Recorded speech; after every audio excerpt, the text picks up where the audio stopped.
All right, shalom, shalom. First and foremost, I like to give all honor, praise, and glory unto Yahweh, Bahashem, Yahushua, Bahashem, Ra HaKodash. Double honors to the elders and apostles of great millstone who rule well. Peace and salutations to the elect scattered abroad. All right, this is Brother Brothers out here with a lesson. And Lord willing, it's edifying. All right. And the title of this lesson will be, I shall give thee the heathen for thine inheritance. All right, going into, what the purpose of the heathen, will be, all right, or what the true purpose of the heathen is, all right, which is, to go into captivity, to go into slavery as an inheritance to the Israelites. All right, the Lord has chosen, the Israelites to be a holy people, right? A nation unto himself, right? The Lord has only built that type of relationship, with the Israelites because he favors the Israelites over, all right, the heathen nations. All right, the different heathen nations will not be joint heirs, all right, with, the Israelites in the kingdom. All right, and these are just, a few scriptures to go into, the heathen, will be, in captivity under the Israelites. All right, ain't gonna be a good few that slip through the cracks, all right, or anything like that. All right, it's gonna be the Israelites in rulership, all right, and the heathens, all right, in slavery, paying tribute to the Israelites. All right, so this is the book of Psalms 28. It says, ask of me, and I shall give thee the heathen for thine inheritance, and the uttermost parts of the earth for thy possession. So there you go. The heathen was created for the inheritance of the Israelites. Okay, and that's of course, part of the promise. All right, part of the blessing that was given to Jacob. All right, Jacob being a ruler over the nations. All right, including the Edomites. All right, verse 9, it says, thou shalt break them with a rod of iron. Thou shalt dash them in pieces like a potter's vessel. So it's going to be a hardcore bondage, a righteous rulership, under the laws, statutes, and commandments of Yahweh Bashem Yahushua. All right, a world that's completely in order.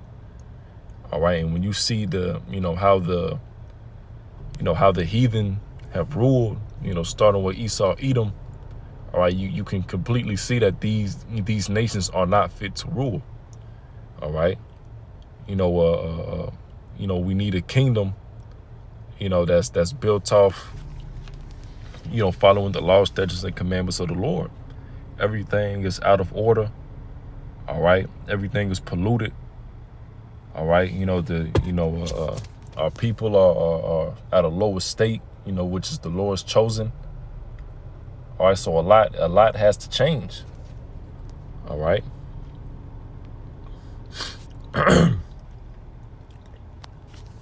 This is the book of Revelation 2:26. It says, and he that overcometh and keepeth my works unto the end, to him will I give power over the nations. Power over the nations.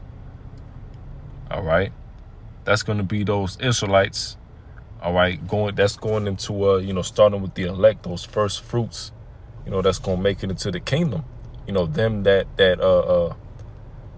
stay faithful to Yahweh Bashem Yahushua. Don't take the sea hip. All right. That truly have the fear of the Lord. All right. Those are going to be the ones who, are going to be them first fruits in the kingdom, the elect. Verse 27, and he shall rule them with a rod of iron, as the vessels of a potter shall they be broken to shivers, even as I received of my Father. So there you go. All right. And he shall rule them with a rod of iron. So that's how it's going to be. It ain't going to be a couple heathen, joint heirs and, sharing the kingdom. Nah. All right. The whole point of the Israelites, getting into this punishment. All right. So the Israelites, all right, can have a way back to the Father through Yahushua. All right. The reconciliation, right? When you reconcile with somebody, that means you have a past relationship with them. The heathen nations have never had a relationship with Yahweh Ba'Shem Yahushai. They were never given the covenants, the promises, right, the law. All right, they were never given these things. All right, and you see a recurring theme in the Bible that the Lord always is dealing with Israel. It's always the Lord delivering the Israelites, building a covenant with the Israelites. All right, that's all it was. All right, the Israelites being punished. All right, going through the curses for breaking that covenant with the Most High. You see, so that's why it only makes sense, for the Israelites to be on top after all this. All right, because we have members of the elect, waking up in the last days, understanding who they are. All right, going out there, preaching 100% truth, right, having faith. All right, when the scriptures going to the saints, all right, that's going into the Israelites. You can only be a saint if you're an Israelite. Okay, what it goes into preserving the saints. Exodus 19:5. Now therefore, if ye will obey my voice indeed and keep my covenant, then ye shall be a peculiar treasure unto me above all people, for all the earth is mine. So the Israelites are above all people. All right. It says, and ye shall be unto me a kingdom of priests and a holy nation. And that's what the Israelites are, kings, priests, a holy nation, separate from the other nations. All right. That's a part of why the Israelites was given the law, to be separate from these different nations. All right. Not to be, worshiping their gods, right? False idols. All right. Doing their certain customs and, things like that. All right. The law was given unto the Israelites to be a holy nation. All right. These are the words which thou shalt speak unto the children of Israel. So there you go. All right. And this is going into, the first covenant. All right. Which, of course, our people broke. The Israelites broke. But now we in the middle, right, of getting into a new covenant. All right. Which that covenant will be fully established in the kingdom, the law being written in our inward parts. All right, ruling over the nations. Okay, a kingdom established off the law, statutes, and commandments of the Most High. All right, and during that time, of course, we won't be able to go off. All right, so it's going to be we're going to be ruling forever in the kingdom. All right, that's a part of the new covenant. All right, and we're going to get to that in Hebrews 8, because I believe I read Jeremiah 31-31 in the past lesson, but I wanted to get that one as well. So this is Isaiah 2:1 first.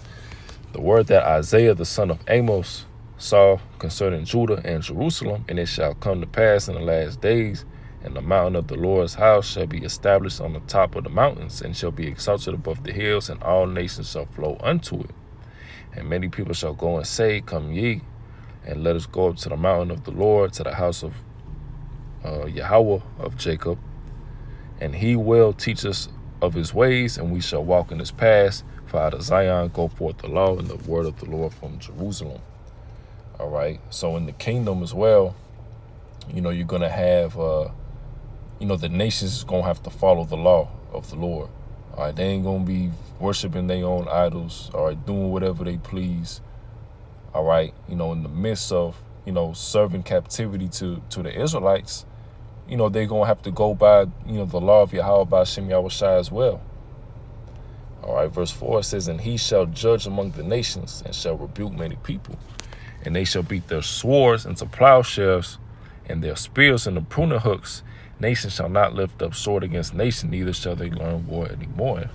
All right, and this is scripture how we know that, of course, the small hats, all right, ain't the people, because, them in our land, was constantly at war.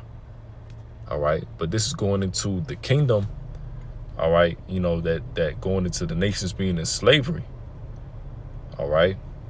They're going to go straight into slavery when it goes to the swords and the plowshares, spears and the pruning hooks.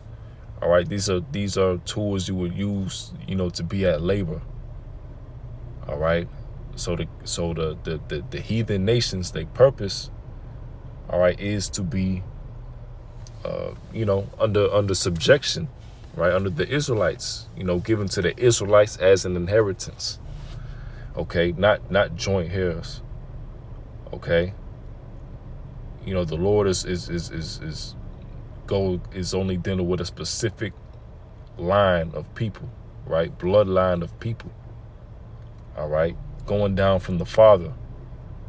All right, it ain't no such thing, because you got some clown in the comments saying that everybody's mixed. 99.9 no. All right, the scriptures go into your father determines who your nation is. It don't matter what you look like. It don't matter.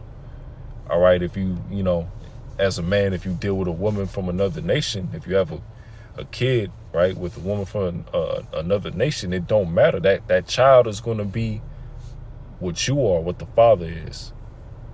All right, so you can say, technically you're gonna have some genes from the mom, but your nation will be an Israelite.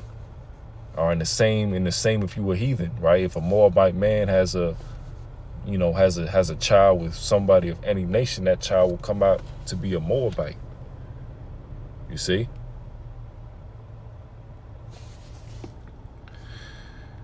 So we're gonna get it's gonna be the last precept, all right? Hebrews 8:7. For if that first covenant had been faultless, then should no place have been sought for the second. For finding fault with them, he saith, behold, the days come, saith the Lord, when I will make a new covenant with the house of Israel and with the house of Judah. All right, and the Lord, of course, goes into that in Jeremiah 31:31 as well. All right, going into the law, going into the inward parts of the Israelites. All right, in the kingdom.